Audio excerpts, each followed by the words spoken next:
Hello అండి. ఎలా ఉన్నారు అందరూ? మా చిన్నప్పుడు మా అమ్మమ్మ కానీ, మా అమ్మ కానీ బగారా రైస్ చేసేవాళ్ళు.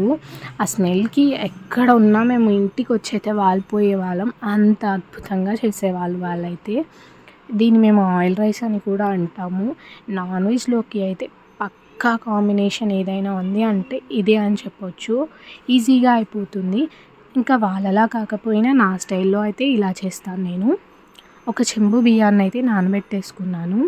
ఎక్కువసేపు నానితే బియ్యం మంచిగా కుక్ అయిపోతుంది. ఇక అది నానేలోపు దానికి కావాల్సిన ఇంగ్రీడియంట్స్ అంతే. పచ్చిమిర్చి, ఆనియన్స్, జీలకర్ర, కరివేపాకు, బిర్యానీ ఆకు, లవంగం, చెక్క, అలాగే వెల్లుల్లి రెబ్బలు అన్నీ ప్రిపేర్ చేసుకొని అయితే పెట్టుకోవాలి. మా ఇంట్లో అయితే ఇలాంటి బౌల్సే ఉంటాయి. సో దీంట్లోనే మేము చేసుకుంటాము.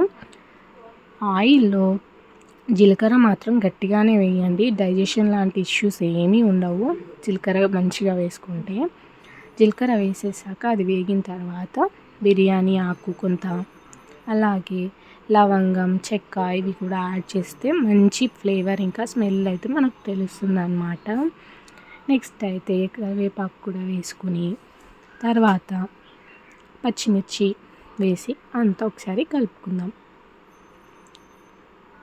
ఇప్పుడు ఇక కట్ చేసుకున్న ఆనియన్స్ని కూడా వేసేసి రాళ్ళ ఉప్పు యాడ్ చేసుకోవాలి. రాళ్ళ ఉప్పు వేస్తే చాలా బాగుంటుంది. ఒకసారి అంతా కలిపేసుకొని మూత క్లోజ్ చేసి పెడదాం.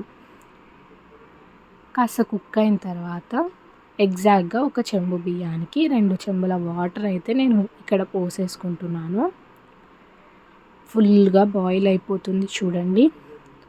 ఇప్పుడు ఇక మనం నానబెట్టేసుకున్న రైస్ ఏదైతే ఉందో దాన్ని యాడ్ చేసుకోవాలి. ఒకసారి అంతా కలిపేసుకుందాం. దాని తర్వాత కచ్చా పచ్చాగా దంచి పెట్టుకున్న వెల్లుల్లి రెబ్బల్ని కూడా వేసేద్దాం.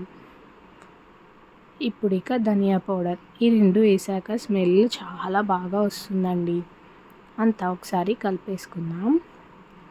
ఇక ఎక్కువగా కలుపుకోరాదన్నమాట. రైస్ అనేది విరిగిపోయినట్లు అవుతుంది. సో 2 సార్లకు మించి కలపొద్దు.